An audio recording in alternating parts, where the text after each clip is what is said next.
உலக மக்கள் அனைவருக்கும் வணக்கம். இப்போது நாம் இவ்வாரத்தின் ராசி பலன்களை பார்ப்போம். முதலில் இவ்வாரத்தின் கிரகநிலைகள்.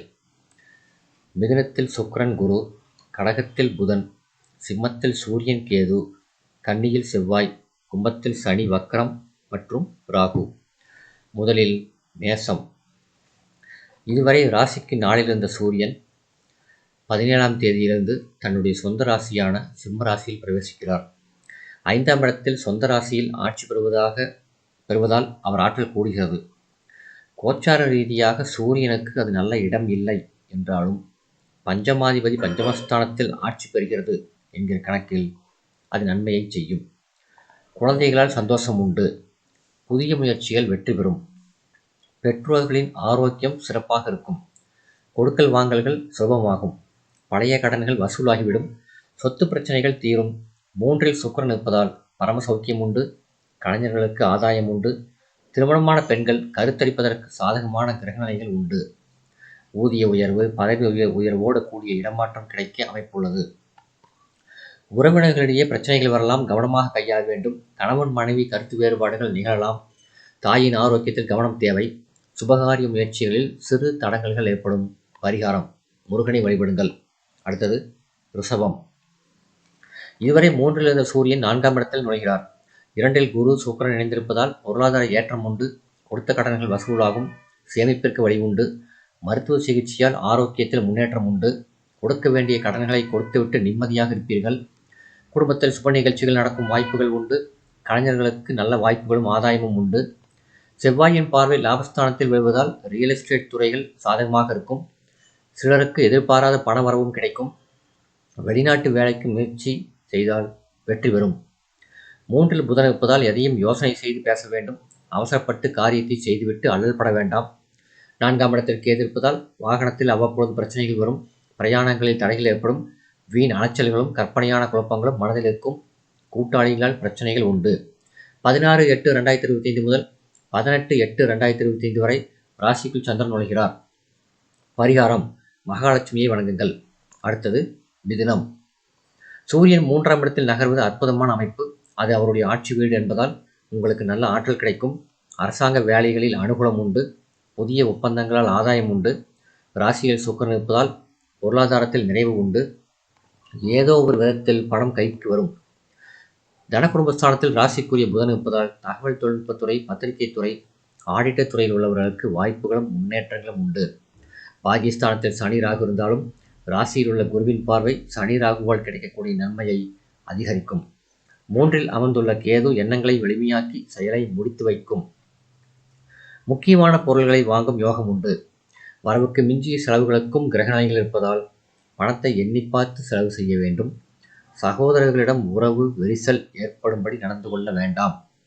ஜன்மகுரு சில கஷ்டங்களை தரவே செய்வார். 18/8/2025 முதல் 20/8/2025 வரை ராசிக்குள் சந்திரன் நுழைகிறார். பரிகாரம்: பெருமாளை வணங்குங்கள். அடுத்தது கடகம். ராசியில் இருந்த சூரியன் ராசிக்கு 2இல் நுழைகிறார். 12இல் குரு சுக்கிரன் இருந்தாலும் அதிக விரயங்கள் ஏற்படாது. சுக்கிரன் சரிகட்டி விடுவார். அடிக்கடி வெளியூர் பிரயாணங்களை செய்ய வேண்டியிருக்கும். செவ்வாய் 5/10க்குரியவர்.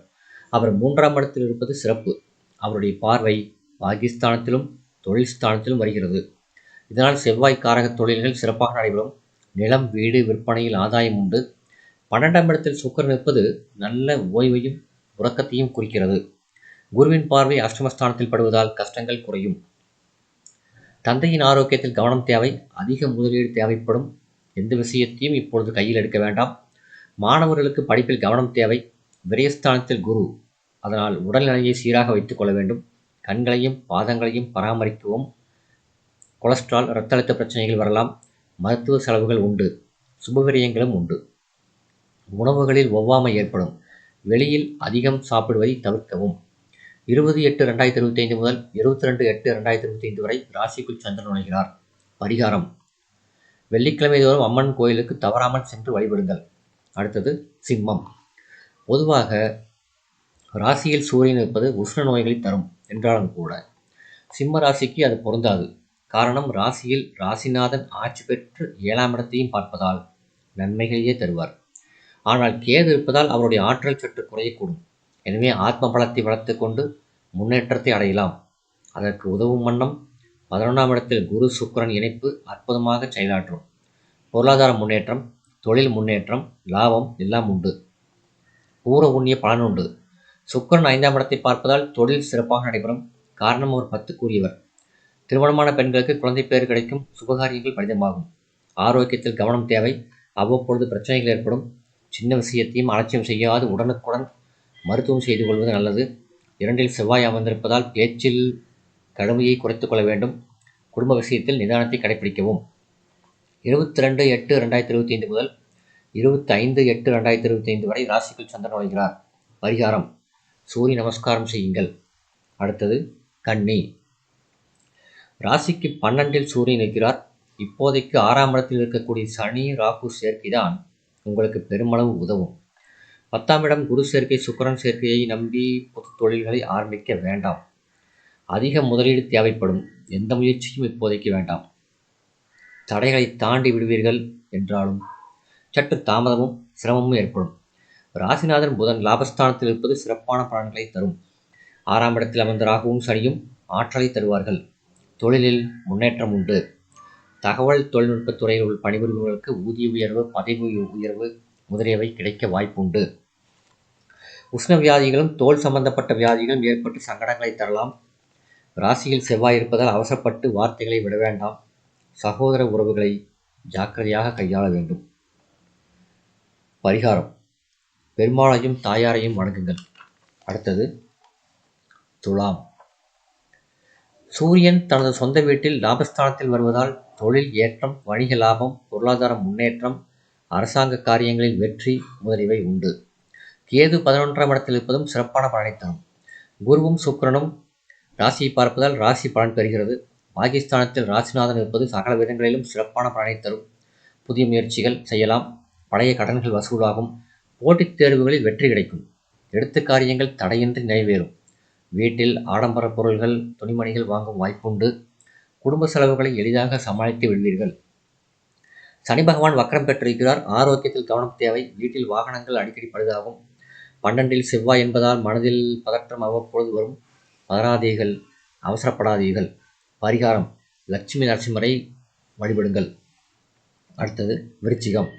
இதுவரை 9ஆம் இடத்தில் இருந்த சூரியன் 10ஆம் இடமான கர்மஸ்தானத்திற்கு வருவதும் ராசிநாதன் செவ்வாய் 11ஆம் இடத்தில் அமர்ந்திருப்பதும் மிகச் சிறப்பான முன்னேற்றத்தை தரும். தொழிலில் லாபம் அதிகரிக்கும். முயற்சிகள் பலனளிக்கும்.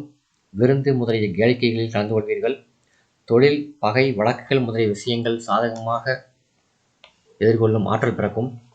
குரு உங்கள் தனராசியான சொந்த ராசியை பார்வையிடுவதால் ஏதோ ஒரு விதத்தில் பணம் கைக்கு கிடைத்து செலவுகளுக்கு கஷ்டப்படாமல் வந்துவிடும். நிலம், வீடு முதலிய விஷயங்கள் சாதகமாக இருக்கும். தேவையற்ற செலவுகளும் அதிகரிக்கும் என்பதால் செலவுகளில் கவனம் தேவை. கடன் கொடுக்கல் வாங்கல்களில் பிரச்சனைகள் வரலாம். தந்தையின் ஆரோக்கியத்தில் பிரச்சனைகள் வரலாம்.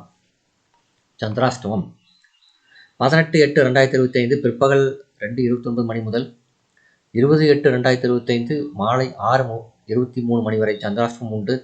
சந்திராஷ்டம தினத்தில் பேச்சில் கவனமாக இருக்க வேண்டும். வாத பிரதிவாதங்களில் ஈடுபட வேண்டாம். பரிகாரம்: நரசிம்மூர்த்தியை வணங்குங்கள். அடுத்தது தனுசு. இதுவரை அஷ்டமத்தில் இருந்த சூரியன் பாகிஸ்தானத்துக்கு மாறி ஆட்சி பெறுவது நல்ல அமைப்பு. தொழில் முயற்சிகள் பலனளிக்கும். வாடகை வீட்டில் இருப்பவர்கள் புது வீடு கட்டிக்கொண்டு செல்லும் வாய்ப்புண்டு. குடும்பத்தில் சுபகாரியங்கள் நடக்கும். பொருளாதார சிக்கல் தீரும். கணவன் மனைவி உறவுகள் பலப்படும். திருமணமான பெண்களுக்கு கருத்தரிக்கும் கிரகநிலைகள் உண்டு. உத்தியோகத்தில் பதவி உயர்வு, ஊதிய உயர்வு கிடைக்கும் அமைப்புண்டு. தகவல் தொடர்பு முதலிய அமைப்புகளில் சாதகம் உண்டு. நண்பர்களிடம் எச்சரிக்கையாக இருக்க வேண்டும். பிற பிரச்சனைகள் தலையிட வேண்டாம். குறிப்பாக பெண்களால் பிரச்சனைகள் வரலாம். தந்தையாரோடு இணக்கமான உறவுகள் இருக்காது. தந்தை வழியில் கசப்புகள் வரும். அவருடைய உடல் நலனும் சற்று பாதிப்புக்கு உள்ளாகும். உணவு கட்டுப்பாட்டையும் மருந்து கட்டுப்பாட்டையும் பின்பற்ற வேண்டும். சந்திராஷ்டமம் 20/8/2025 மாலை 6:24 மணி முதல் 23/8/2025 அதிகாலை 12:03 மணி வரை சந்திராஷ்டமம் உண்டு. பரிகாரம்: அனுமனை வணங்குங்கள். அடுத்தது மகரம். சுகஸ்தானாதிபதி செவ்வாய் பாகிஸ்தானத்தில் அமர்ந்து பலம் பெற்றிருக்கிறார். வீடு, மனை வாங்கும் யோகம் உண்டு. சில புது வீடு கட்டி குடியேறும் வாய்ப்பு மற்றும் ஏற்கனவே வசதி குறைந்த வீட்டிலிருந்து நல்ல வீட்டுக்கு மாறும் யோகம் உண்டு. இழுபறியான காரியங்கள் சீக்கிரம் முடியும். தொழிலில் மந்தநிலை மாறும். பயணங்கள் பலனளிக்கும். உத்தியோகத்தில் மேலதிகாரிகளால் சகாயம் உண்டு. 7ஆம் இடத்தில் புதன் இருப்பதால் தகவல் தொழில்நுட்பத்துறை, பத்திரிகை துறை நண்பர்களுக்கு முன்னேற்றம் உண்டு. வெளிநாட்டு வேலை, பயணம் முதலிய விஷயங்கள் சாதகமாக இருக்கும். பேச்சில் கவனம் தேவை. உடல் ஆரோக்கியத்தை கவனித்துக் கொள்ள வேண்டும். கடன் கொடுக்கல் வாங்கல்கள் தவிர்ப்பது நல்லது. எதிலும் அகலக்கால் வைக்க வேண்டாம். புதிய முயற்சிகள், மேலதிகாரிகளிடம் எச்சரிக்கையோடு நடந்து கொள்ளுங்கள். சந்திராஷ்டமம் 23/8/2025 அதிகாலை 12:04 மணி முதல் 25/8/2025 காலை 8:14 மணி வரை சந்திராஷ்டமம் உண்டு. சந்திராஷ்டம நேரத்தில் பேச்சில் கவனமாக இருக்க வேண்டும். பரிகாரம்: சனிக்கிழமை மாலை பூஜையில் 2 நல்லெண்ணெய் அகல் விளக்கு ஏற்றுங்கள். அடுத்தது கும்பம். சூரியன் 6ஆம் இடத்தில் பலமாக அமர்ந்து உங்களுக்கு நன்மை செய்கிறார். அவர் 7ஆம் இடம் மாறி கேதுவுடன் இணைவதால் அலைச்சல்கள் ஏற்படலாம். 5இல் சுக்கிரன் குரு அமர்ந்து உங்கள் ராசியை பார்வையிடுவதால் பிரச்சனைகளின் வீரியம் குறையும். கவனத்தோடு இருந்தால் காரியத்தை சாதித்துக் கொள்ளலாம். கலைத்துறை சிறப்பாக இருக்கும். முன்கோபத்தை தவிர்க்க வேண்டும். அவசரம் வேண்டாம். தொழிலில் புதிய முதலீடுகள், புதிய முயற்சிகள் இப்போது செய்ய வேண்டாம். ஆரோக்கியத்தில் எச்சரிக்கை தேவை. சகோதர விஷயங்களிலிருந்து கருத்து வேறுபாடுகள் நேரிடும். எதிலும் கவனமும் பொறுமையும் இந்த நேரத்தில் தேவை. பரிகாரம்: துர்க்கையை வணங்குங்கள். அடுத்தது மீனம். ராசிநாதன் சுக்கிரனோடு இணைந்து சுகஸ்தானத்தில் இருக்கிறார். தாய் வழி உறவுகள் ஆதரிக்கும். சகோதர உதவிகளும் கிடைக்கும். சொத்துக்கள் வாங்குவதோ விற்பதோ எளிதாக இருக்கும். லாபமும் கிடைக்கும். வேலை பார்க்கும் இடத்தில் சிரமங்கள் குறையும். அலட்சியம் செய்தவர்கள் உங்களை தேடி வந்து உதவுவார்கள். சிறு மாற்றங்களை செய்து வணிகத்தில் வெற்றி காண்பீர்கள். 12இல் சனி ராகு இருந்தாலும் குருவின் பார்வை இருப்பதால் விரயங்கள் குறையும். 7இல் செவ்வாய் இருப்பதால் குடும்ப பிரச்சனைகளில் சூடான வார்த்தைகள் கூடாது. கருத்து வேறுபாடுகளை தவிர்க்க வேண்டும். நண்பர்களிடம் விட்டு கொடுத்து செல்லவும். மேலதிகாரிகளை பகைத்து கொள்ள வேண்டாம். பணிச்சுமை அதிகரிக்கும். அதனால் உடல் சோர்வு ஏற்பட்டு அலைச்சல் அதிகரித்து ஆரோக்கியம் குறையலாம். ஓய்வும் நல்ல மனநிலையும் அவசியம். பரிகாரம்: குலதெய்வத்தை நினைத்து வழிபடுங்கள். இந்த வீடியோ உங்களுக்கு பிடிச்சிருந்தால் லைக் பண்ணுங்கள், ஷேர் பண்ணுங்கள், சப்ஸ்கிரைப் பண்ணுங்கள். நன்றி.